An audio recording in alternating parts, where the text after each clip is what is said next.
How to protect your herd of animals during the coming struggle of hyperinflation, possible food shortages coming up, and just the price of beef today is insane. First of all, if I sound under the weather, that's because I am. And I noticed I do a lot of YouTube videos when I'm sick. I'm not actually sick that often. It's just that's when I kind of have time to do a darn video, right? So that's why my voice is the way it is. When you're setting up a homestead, consider where your pastures are. Your animals are out in pasture in the summertime, maybe further away from the yard site. In winter, they're close to your yard for the winter feeding. They're in their corral. But in the summertime, they're out and about. Now, how I set up my pasture fencing is I set up my pastures a little bit off of the road with a 4-row shelter belt of trees in between the fence and the road to hopefully in the future block the view completely in the summertime of what's grazing around the pasture.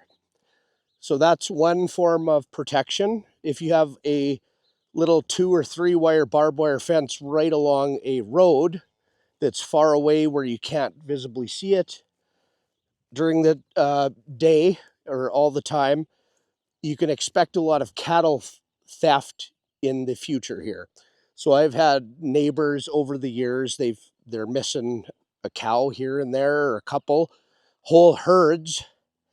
I've heard some stories recently being stolen.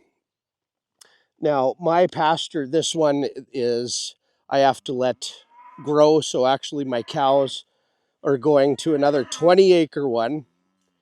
Oh, shush. That's a little bit out of my line of sight and close to a road. I'm a little bit worried about it. The barbed wire fence is close to a road. Now, the lucky thing is I have good neighbors close by over there that can kind of keep track of what's going on. But something to really consider, I'm considering the hayland that I have, switching that to pasture because it's off of a main road, and haying the stuff that's close to the road.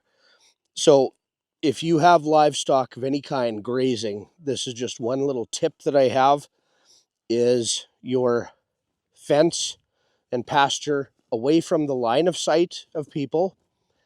And again, especially when they're out to pasture in the summertime. The price of beef is crazy. If you've noticed in the grocery stores, the beef portion goes down and the pork and ground turkey and ground chicken goes up. Well, everything's just expensive now, but beef especially. So beef is going to be like a luxury item. And this is today where people don't think the shit hit the fan yet, that we haven't had hyperinflation yet. This is just a slow burn thing to the system, right? But as times get worse and food shortages, so cattle herds, well, the average farmer, I think, is 65 years old. So if you're a young person, you should get into farming. There is money in it now. Thank goodness I got into cattle when I did. Geez, I'm stuffed up with sinuses and get into farming, but the herds of cattle in the United States are way down, like very, very low levels.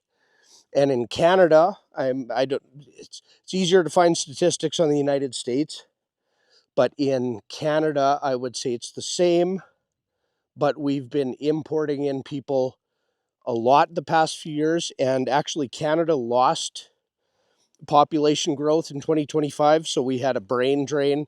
All the capital and smart people kind of left Canada, it seems, even though we had a lot of mass immigration. So when you bring in a whole bunch of people and don't have houses, resources, hospitals, food production, farms, and stuff for all the people that you bring in, guess what happens? The price increases and shortages all over the place, right? So if you bring in more people, hopefully those people are smart enough to do some production, not just come and be a hemorrhage on the system. But yeah, so almost at my one fence here to show you. Beautiful spring day in Saskatchewan. These poplars aren't leafed out yet, but when you first get pasture, get goats, they like eating all the foliage, and they cleaned a meadow underneath the trees. So this is all a shaded area. It's just beautiful. And then you switch to a grazing animal like cattle or a sheep. But start with goats if you got land to clear. So this fence is, 2 barbed wire on the top, 5 feet high, and page wire. And then I have spruce trees, maple, hybrid Okanese poplar, sea buckthorn, and then a strip of hayland that I hay in front. Now, what a lot of people would do would be maximize the use of their land and just put a 3-wire barbed wire along the road. Don't bother with planting 8,000 trees. And then you're susceptible to cattle theft. So what I like to do is hay my 6-acre strip along the road and then have these trees grow. And in the summertime, you actually can't see in the pasture, so you don't know that there's cows grazing. And out of sight, out of mind. So that's just a thing about,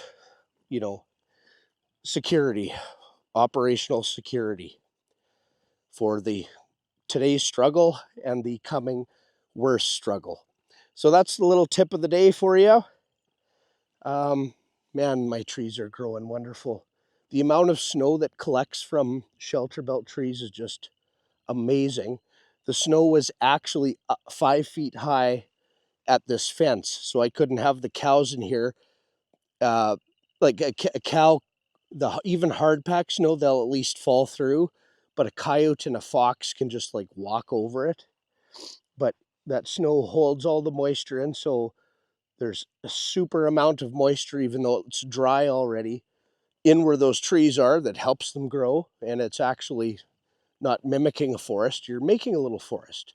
Provides wildlife habitat. There's more birds than we've ever seen. I still want to put more tree swallow houses on the fence posts. And it's just good for everything. And again, to keep those 2-legged predators, one of your best forms of security is not only fence, but privacy and out of sight, out of mind. That's the little tip of the day, and we'll leave it at that. Thanks for watching. Hey girls, not a lot of grass here. You go eat your bale. This grass is way down. I need to let it come in for like months. Hey, sweetheart. Hey, mama, how you doing? Hello, steers.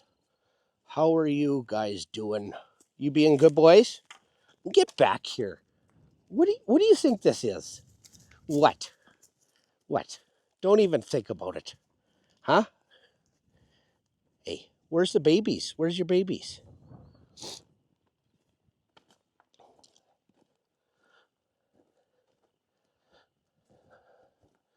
Hi, Lyric. How are you doing? Hi. 1-year-old steer. 1-year-old steer. Heifer.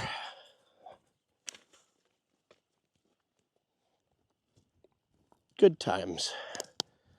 Lots of natural swales that I leave. Holds the water back. Charges the water table. And all these poplars filling in. So nice. The goats cleared out the bottom branches, so it's all grazing, but you leave the trees.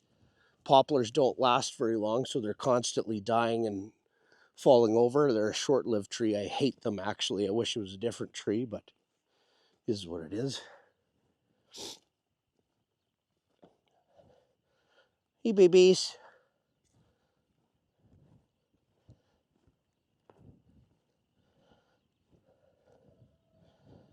Oh, Dexter cows. The calves are 25 to 45 pounds. When they come out, they're so cute. Oh my goodness. Hey, Pickles. How you doing, Pickles? Hey, are you just having a blast? What? Are you scared of the camera? Get back here. Hey, girls. Hi. Hi, Sybil. What? What are you sniffing? Say hi to the YouTube people. How's your baby doing?